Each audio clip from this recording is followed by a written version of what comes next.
ومقالة Cardiff وهلكا ay ka dhacayso xafladda loo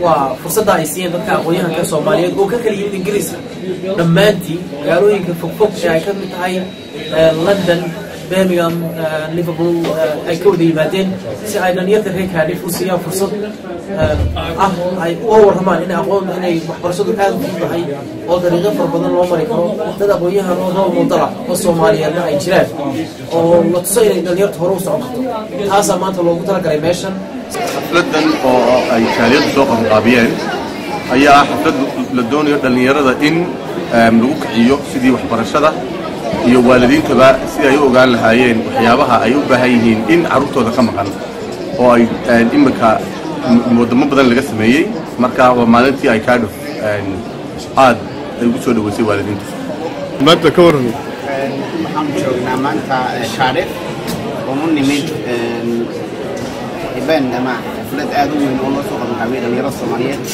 ee ku dhaqan magaalada Kaadhif. Assalamu alaikum wa rahmatullahi wa barakatuh all of you. Thank you all for coming. It gives me great pleasure to welcome you all to our very first Somali Careers Fair in Cardiff. MashaAllah.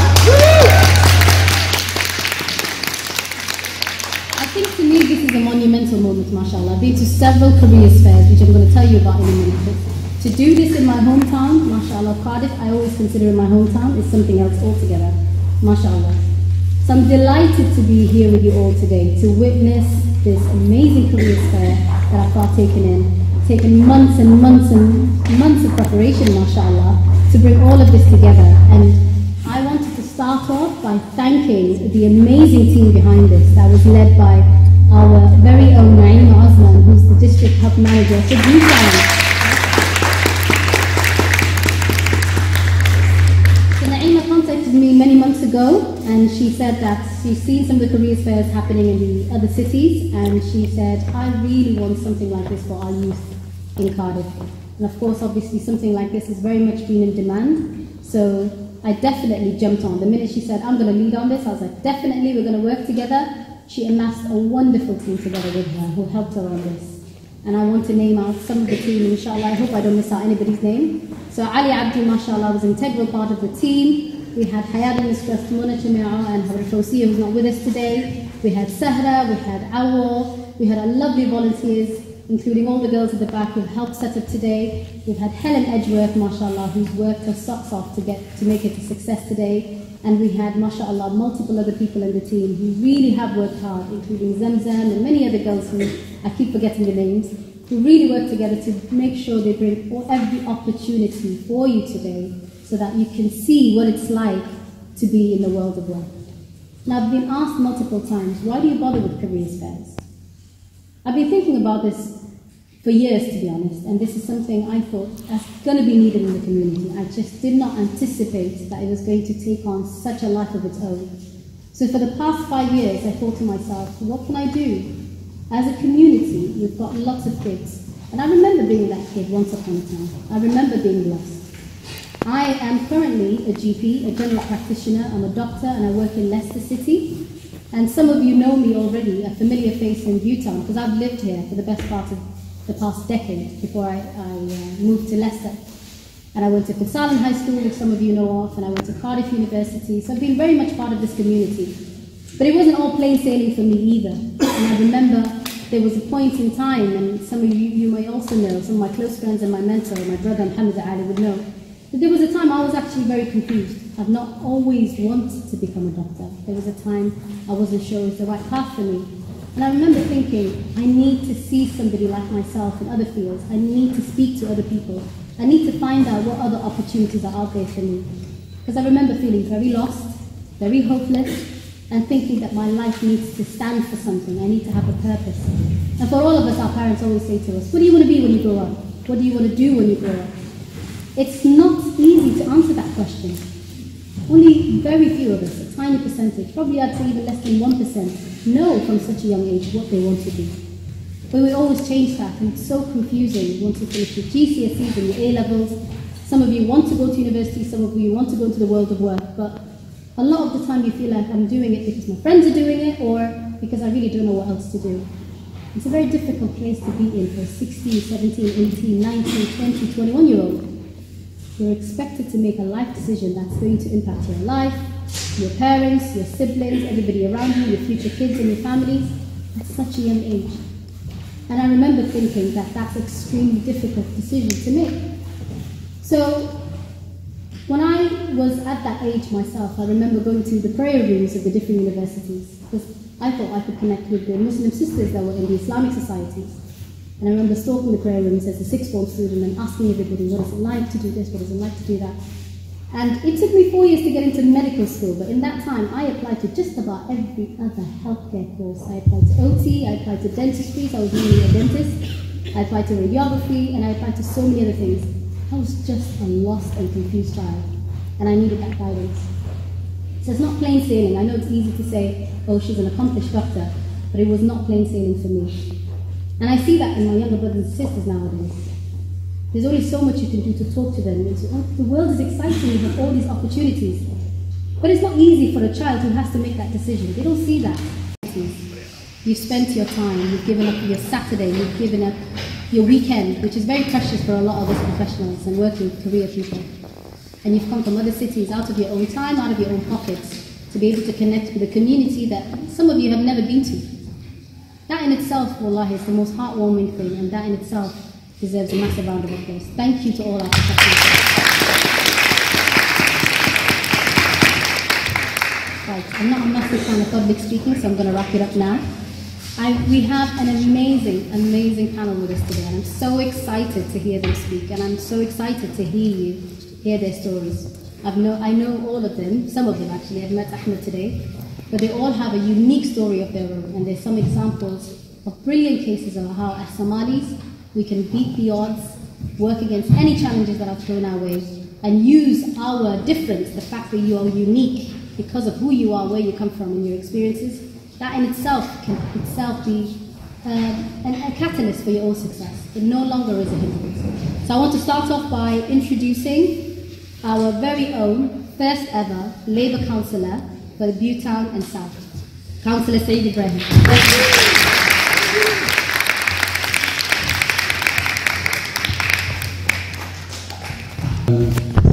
Welcome back to Cardiff, and it's been many, many years.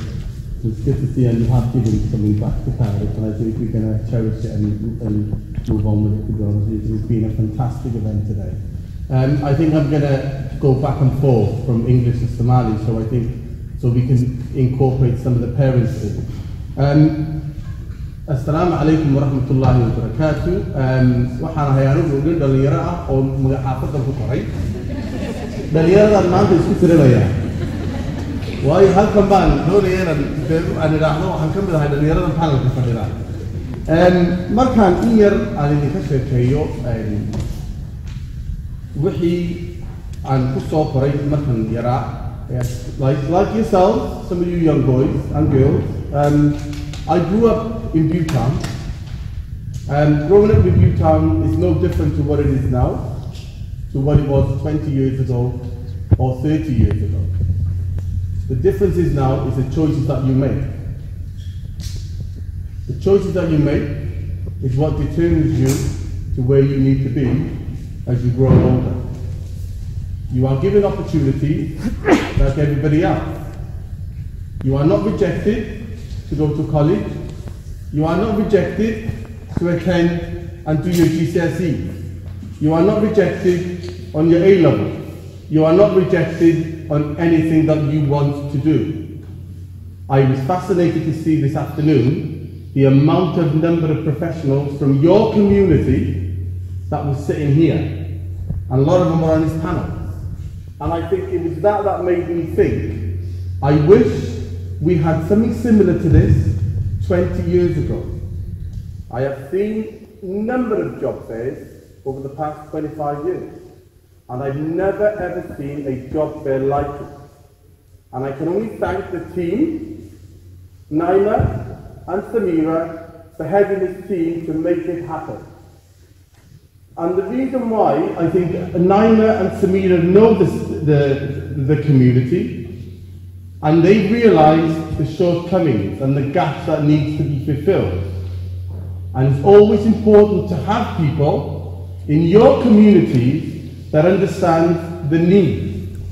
Because a lot of the time, we never risk assess our needs.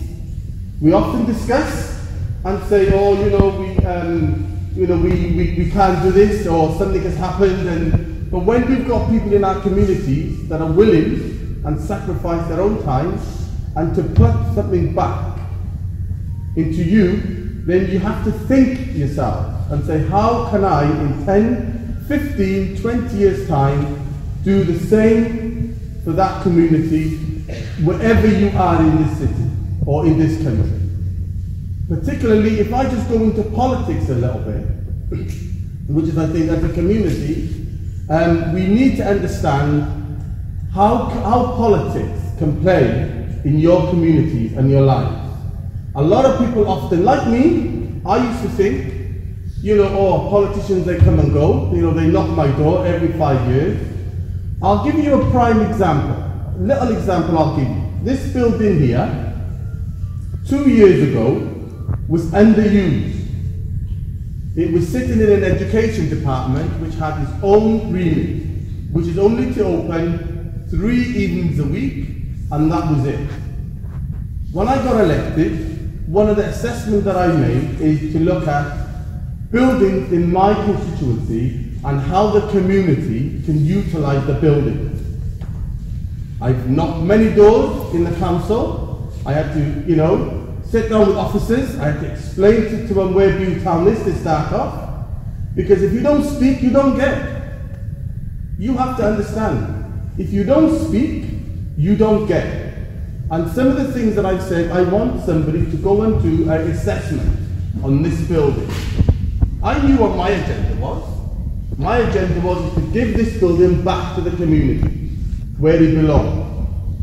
However, in order for that to happen, I had to fight an education department which says this building is mine, and then another department which is saying we would like this building because we can do a lot. So you could have inter-work services, you could have education events like today, and so it could be a lot more flexible to use for the community. So one of the things that I had to do was speak to other councillors who are in cabinet positions, and I had to kind of lobby and campaign and send emails, and finally it was agreed by 2 departments. They shook hands, and this building was transferred July 2018. It was transferred over to the community. And then I had to influence within that, and I said, well, I want people who understand the community.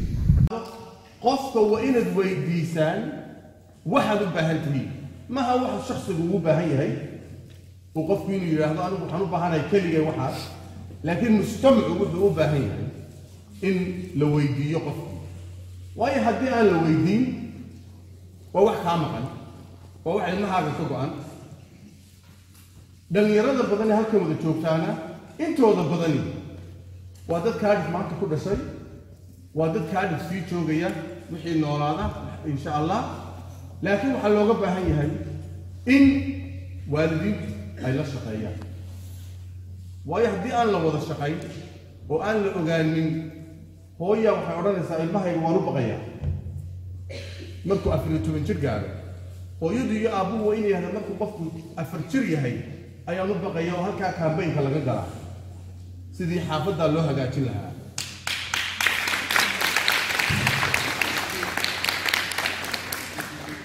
waayo inagu dad ahaan dadka af Soomaaliga ku hadla oo dhan marka waxaasi ay nagu yimaadaan ayaynu fikirnaa caruurteena maanta marka la eego jeelasha ugu badan caruurteena ugu badan inamadeena ugu badan caruurahani maaha caruuro ka yimi meelo kale waa caruuro inagu aynu wada dhalay وعروره أي نوبهني إن يبدو أي نقلان كوي بدل لها شيء بكوري لكن الدين ليس إلا هو وأي نوحك لك تشيسنو وحين نقول إسا أي نظر وأي مركة هدي المهي اللي يراهده إسكا صعود وإلمه إسكا صعوده قف باهلي أنا مو دليل وحنا معها شر بكتوريا شر أيو كتوريا الحمد لله كارف حقيقة وناسته مياها كله كارف بالي سوده يقانا هذا نسيدا اللي يسوي يقانو لما ما فائدة يشتو سيدا اللي يسوي يقانو لما ما فائدة يشتو كارف يشافيل يليفربول وما قالوا ينكا تدكو أي سوده يقانا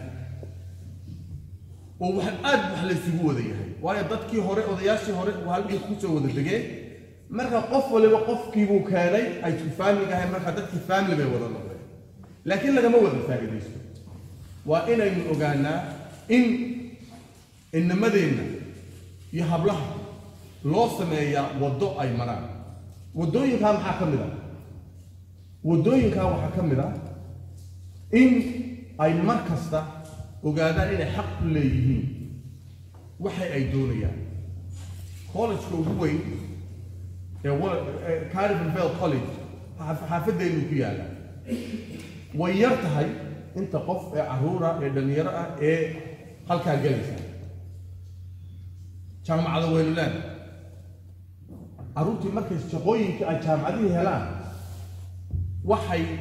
وحي يارتي مال على دافين حقي شقدي كمبنيدي عروتي لما نمود إلى قاعدنا مركب وحلو بهاي سيدي أنت الله فريستو أو الله فكر اللي يراهدو كمبنيدا أنت تدخل سوي مادان سيدي ما كسمير أيوب فكرتني أيوب تبي وإلى الضغط يكتب على العيار وحول أكسل وحلو بهاي تدخل أنت سوي مادان أرونها كمبني قاول بنت نقولك عشان نقام صليات شيء يا إم بيسكا يا أي إم أي إنه أرانا إنه أنت إنه مرقد قرنه ولما دلنيرada qoraysa ilmaha dhallinyaradu wuxuu oranayaa warqadaasaan qorana anagoo gruuga waxaanu doonaynaa inta qof aad shaqaalaysiisid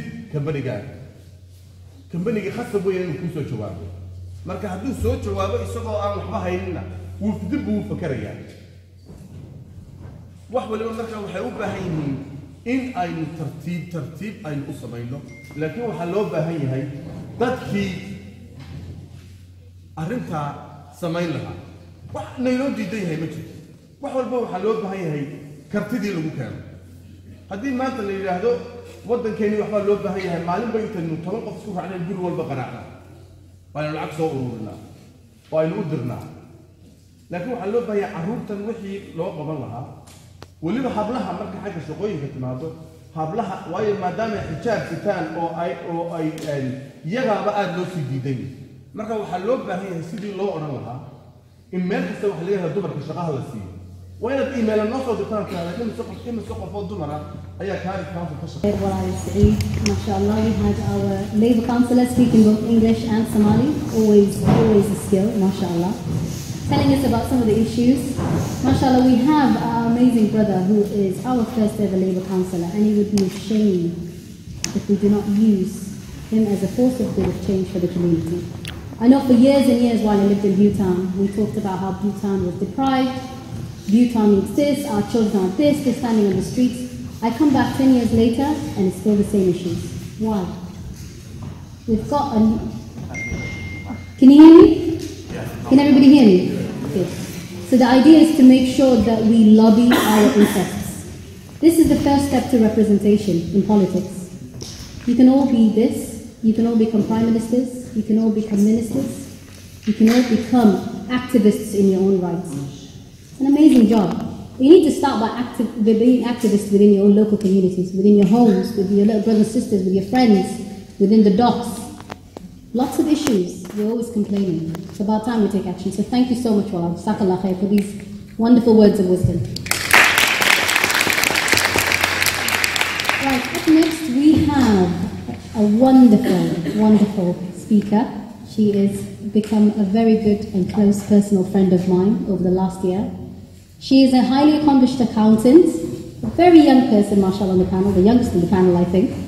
But nevertheless, don't let that fool you. She's wise beyond her years, a talented communicator and public speaker. She's an accountant, but also has started the Right Within series. I don't know if some of you have heard of it, inshallah. I think recently two events have happened. Quite a lot of you have come to these events. And her workshops talk about how to build your attitude from within. It's nothing to do with career. It's nothing to do with glittering certificates and medals and who you are. It's about how do I overcome failure? How do I improve myself, mind, body, and spirit? And I'm proud and delighted to welcome my friend and sister, Ibtisam Abdullah, on the stage. Hi everybody, hope everyone's having a great day. It's been a fantastic afternoon so far. Hope everybody else felt the same. I'll keep it light-hearted and very short and sweet. Before I get into any of that, I just want to say thank you so much to everybody that's organised it. It's been a couple of months of just mayhem. I'd say, yeah, my heart goes out to all the organisers. It's been a beautiful event. I want to thank all the professionals that did attend today. Thank you to each and every single one of you. And I also want to thank everybody that has attended, from parent to volunteer to student. You can't hear me?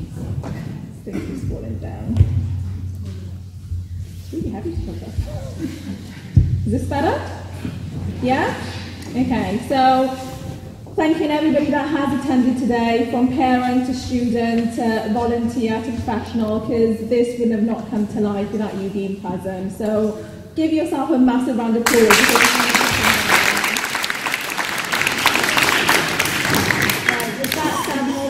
Out the way, I'll get right into it. So I recognise a couple of familiar faces, but for those who don't know me, I'm Ibtisam Abdullah, and yes, I'm a Cardiff girl. A lot of people are really shocked when I say that, but yeah, I am from Cardiff. I studied in Cardiff, I work in Cardiff now, and my job title at the moment, I am an accountant, but I'd like to think there's a little bit more to me than just crunching numbers and looking at a spreadsheet all day, every day.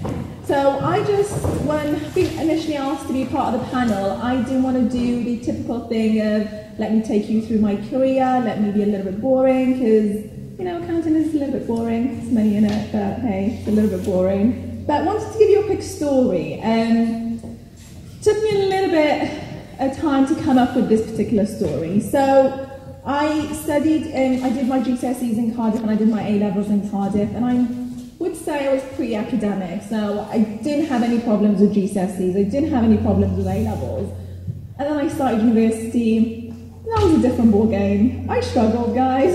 It was a bit of a hard time for me. The bridge between A-levels and uni was a bit of a struggle. Year one kind of went through the flow. You need 40% to get through. I was like, okay. Didn't particularly enjoy it, wasn't really sure what I wanted to do in uni, but I just kind of picked accounting and finance because I thought, right, good profession, good money in it, didn't realise how many hours is involved, and I think something like having a career fair in place at the time when I was looking to do my degree would have been completely helpful for me. Kind of went into it, and then I went into year two, and I remember doing the first set of exams would have been around Christmas time, and when the results came out, I was like, okay, these results are not going to be that fantastic, but coming from a strong academic background, I was like, they can't be that bad, right? Like, you know, I didn't stumble across uni by accident. I got grades to get in there. Anyway, one particular result just kind of shocked one of my tutors, and she'd asked me to come in for a meeting. I go to this meeting, thinking everything's great. I take my latte with me to this meeting, and she tells me that she feels very strongly about me continuing on the degree. So she gave me two options. Option number one was to just completely quit university and pick something a little bit less challenging. So some of the options that were suggested was, you know, working your way up, picking up an apprenticeship somewhere, working your way up there, picking up admin work and working your way up there. And option number two was just completely switching course to something that she felt was less challenging again.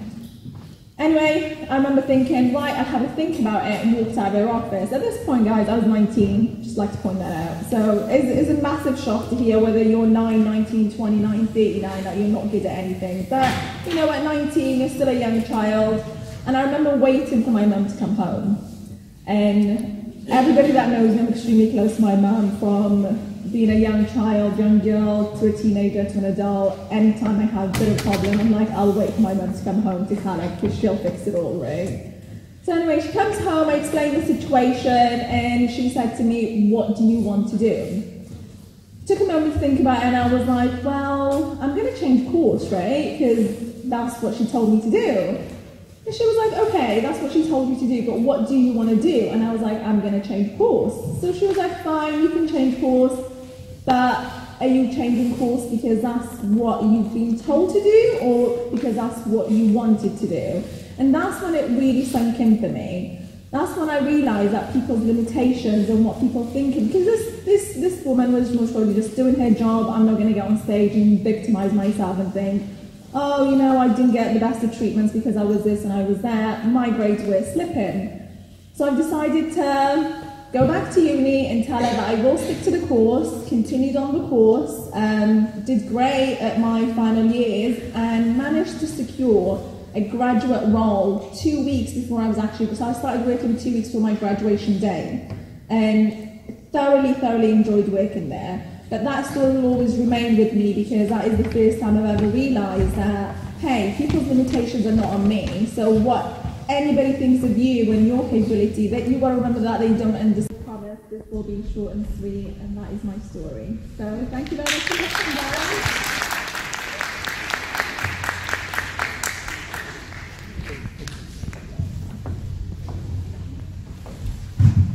For that, Ibtisam, mashallah, wise words, I did tell you, so don't let her age fool you, mashallah. But what you did say did hit home a lot of very important lessons, and I really want all of you young ones, especially the younger ones here, to really take this home. It's obviously difficult at this age. It's nice when you're in school and you're just going through everything and going through the phases, and I'm just enjoying life with my friends and fashion and TV and holidays or whatever else. But then the crunch hits when you have to actually decide, what do I want to do with life? Because tomorrow my parents are not going to be here, my family's not going to be here. I need to forge a path forward for myself. And Ibtisam is absolutely right. You need motivation. You need to find your why. What does motivation even mean? We say these words all the time. What does motivation and discipline mean? Motivation is when you know why you're doing something, and that why is so strong that it makes you want to continue to stick down that path until you get what you want.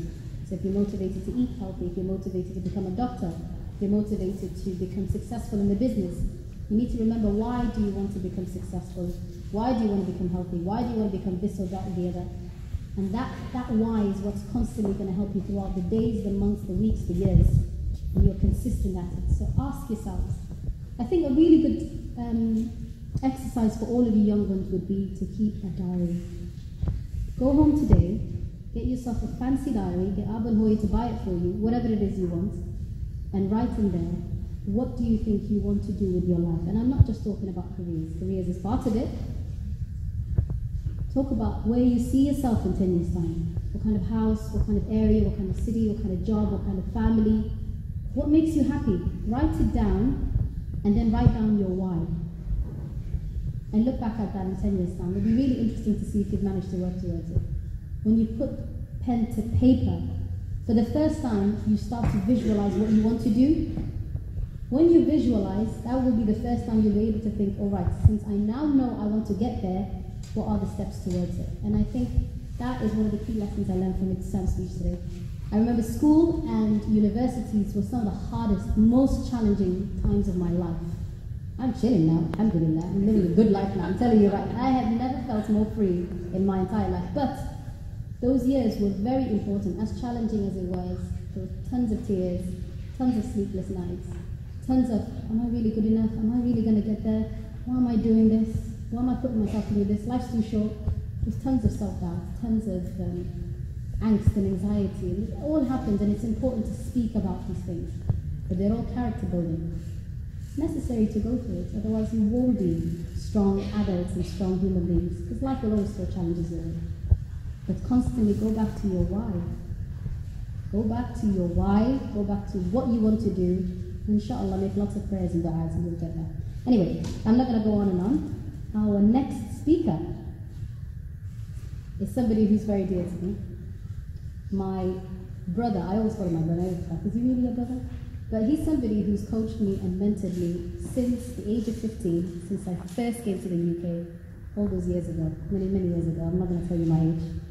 And subhanAllah, I didn't realize he was a coach and a mentor at that time for me. I didn't even know what coaching and a mentor even meant. I was just a lost and confused kid in a new country altogether, struggling to assimilate into the community, let alone school and career, trying to find my self-esteem, my identity, who I was. And he's somebody who's helped build that character and that attitude and that resiliency. Life is not all about grades.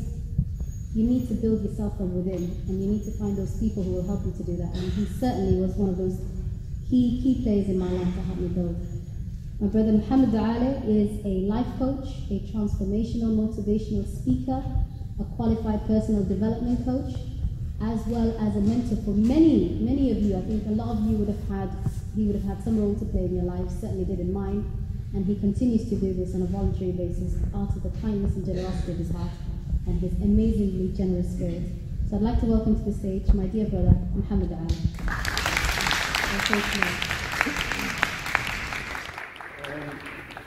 I'm not going to hold the microphone because my voice will be long enough to get to you, the guys at the back, and trust me, we will have different energy within a few minutes. Okay, Bismillah ar-Rahman ar-Rahim, alhamdulillah wa salatu wa salam. And wa salatu wa salamu ala man la nabiyya ba'dahu. And I'm not going to speak too long, trust me. But I want to leave you with a couple of messages. I want to talk to the youngsters first. I will talk to the professionals second. And I will also talk to the mothers and fathers. I want you, all of you guys, to give a massive applause to the fathers who made it today.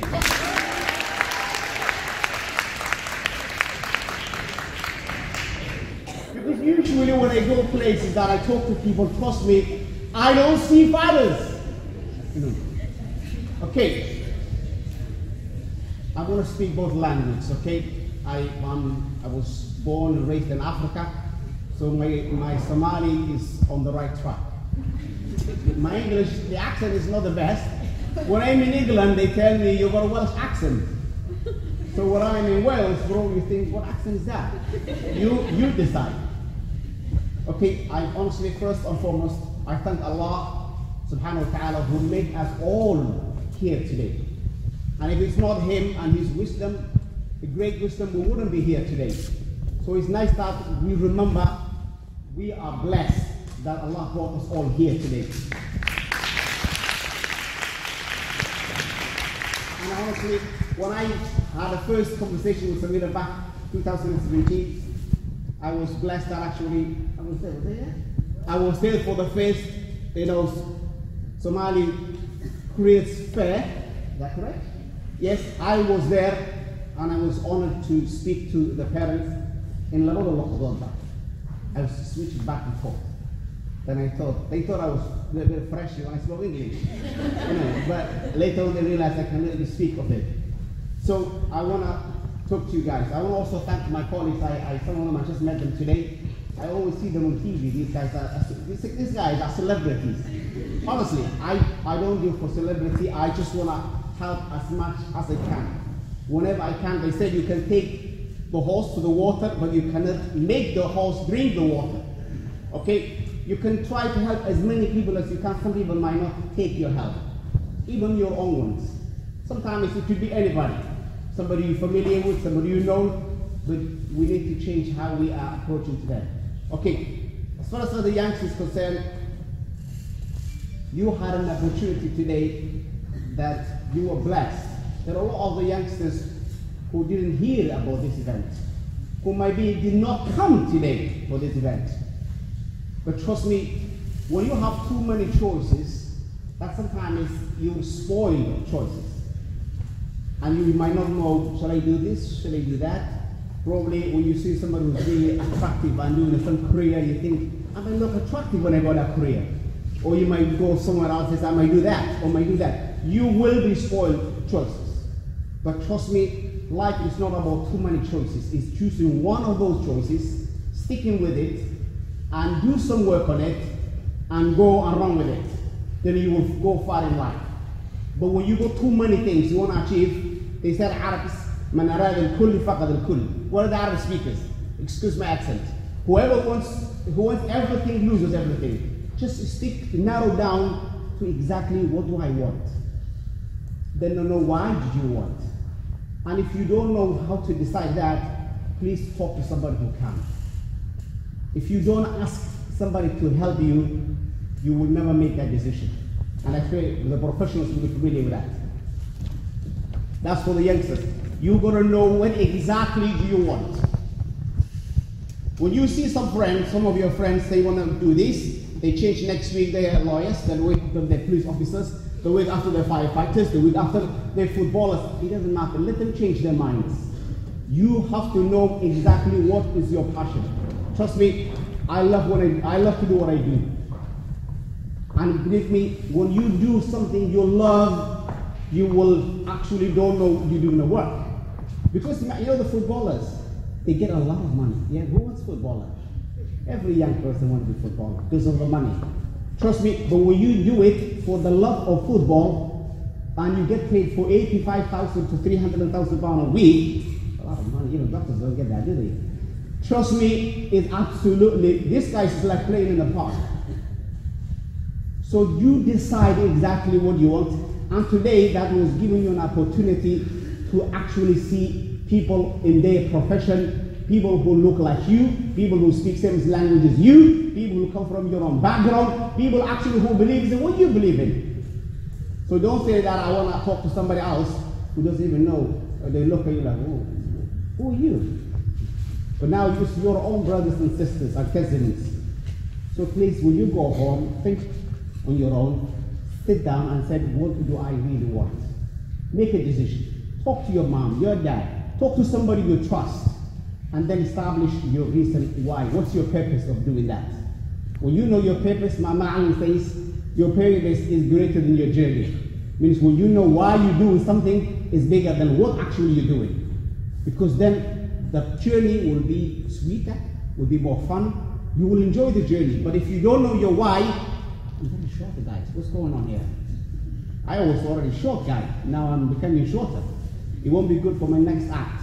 You know, when I go to whatever they do in London, at times I'm doing. Okay, guys, for the young people, that's them. Just go home, decide what you want, why you want, and if you don't know, don't be afraid or shy to ask somebody. Trust me, I'm a man who asks always.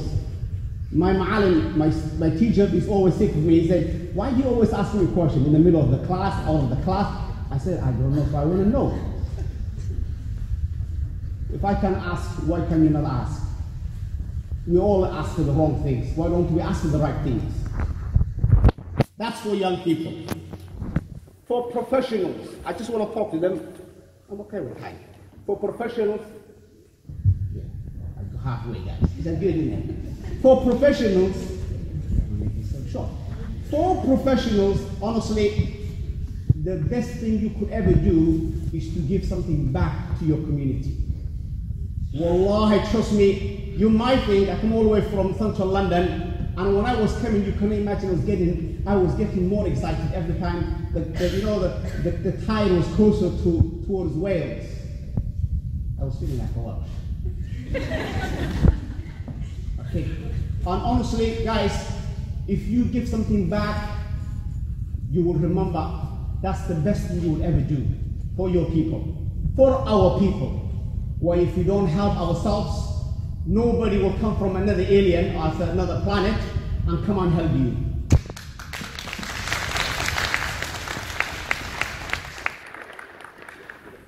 There's a lot of people that I know here, professionals. My football player team members. I don't want to mention their names again. Why you call my names? Please continue what you're doing, and every year show up, get other friends of yours who look like you, who is from your community. Let's give these guys every opportunity. They will know what is really to be in the real life, the job itself. And give that back. It doesn't harm you. It doesn't hurt you. For a couple of hours. Are we going to do these hours? Don't worry, Samira is going to give you a big check, all of you guys. So don't worry, that's on hand here. For the parents, I know you want the best for your children, true or false? We all want. Sometimes kids will not listen. Then we will do anything we can to convince them to listen. Again, they might not even listen again. But one thing that I would like to say to parents, speak to your loved ones, the little ones. Imagine all of us, when it comes to our parents who are little ones, I lost my parents. I want to just mention that bit for the record. And trust me, there is no day goes by that I don't remember my parents, particularly my mom. I love my mom till today, 6 foot and that, more than I love my own self. I have the same enough respect when she was here, than when she's not even here. You know, I know all this conversation we have today, emotions were excluded. I want to bring some emotions onto the table. Make the most of your mom and your dad. Don't take them for granted. When they are gone, you will remember when the chair is missing, when nobody's sitting on that chair. When you're not coming to your mom and your dad saying, Mom, I had this day today. You know, we all moms are precious. I want you to give a big applause to Hoyoyinka. Guys.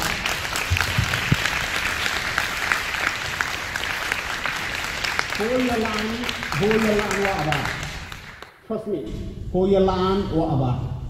Guys, you better listen to your mom. If you don't listen, it's your loss. Trust me. Even you can become the most professional individual on this planet. If you were not good and kind to your mom, that will not even count. Nobody will ever ask you, how professional were you when you're in front of God on the day of reckoning? Nobody. Nobody says to you, how many degrees do we have as a matter of fact? God is not entrusted in your degrees. But what is entrusted? You respect your mom, you listen to your mom, and you be kind to your mom. That's what is entrusted. I get emotional when I get these topics. But today I'm controlling it a little better than before. Because I didn't want to go too deep into the whole topic. Please sit with your little ones, your moms. Don't force them to do what they don't want to do. Let them decide. You help them to make their dreams reality. You don't be their goals. You don't control their dreams. You help them to achieve their goals. Then you will have a good relationship. Or you won't fall out. Otherwise there will be a lot of doors slamming. I'm not listening to that, mom. Keep your negativity to yourself. Parents could become negative now and again. You have to take it in the stride. Because your parents are human beings like you and I. So when they come up with something that you might not agree, do the best you can to convince them without losing your head. I just want to wrap up all this, talk to all of you guys. I know we are professionals. I know we are doing the best we can, but trust me, we must uphold your tradition and your culture regardless of what faculty you belong to. Because everybody has to be a package. You take your culture with you in the medicine, in journalism, in engineering, in any department, whatever it is. And trust me, everybody will respect you when you respect yourself. But when you run away from your own culture and your own who you are, people will never respect you because you're nothing but a sheep. Don't be a sheep, the one who actually got the one behind the sheep of the one is leader. We all need leaders. You be leader, not a sheep. Well, the energy's kicking in. Can you see that? Trust me, if you become a sheep, you will end up 3 places. You will end up in the hospital because you were standing in the wrong place in the wrong time. Some guy with a big knife will come and stab you in somewhere I don't want to mention here on the stage. That's number 1.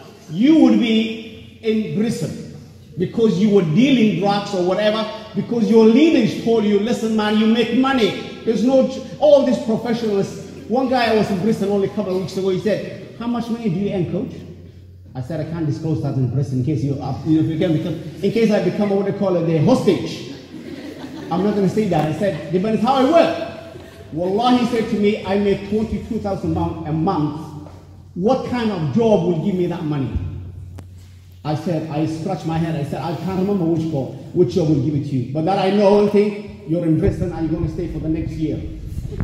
And that time is lost. Between 4 walls, 23 hours in captivity. In captivity? On your cell. That's what I'm trying to say. Trust me, no matter how much, that's the second place. You know what the third place is? 6 foot under. Trust me, because you will be in the wrong place, you get stabbed, and you will never stand up from where you are. You drop dead. So be a leader, not sheep. And I think our people are born leaders. Thank God for that. That's why we have this amazing, fantastic lady son, my brother here. What are the other guys? I'm one of them. So without further ado, I want to thank Samira for inviting me, and also Naima, and also Helen, good friend of mine, and also the amazing work they do in this set. And also, of course, Pakistan, thank you already, guys. I don't want to bore you with thank you, too many thank you. But wallahi, I know some of you would like, you're thinking of food. What kind of food am I going to eat later on? Just hold on to your food. Keep it at the back of your mind. Multitasking. Keep it at the back. The front, just listen as much as you can, learn as much as you can, and let's thank Samira for all the amazing work she's doing.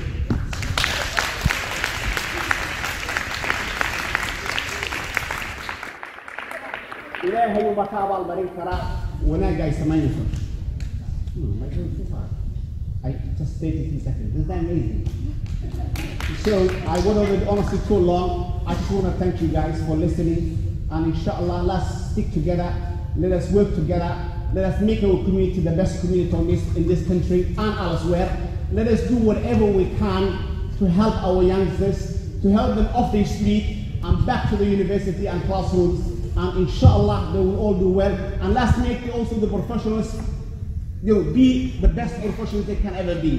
And I want to thank you for actually giving me the time to listen to me. God bless.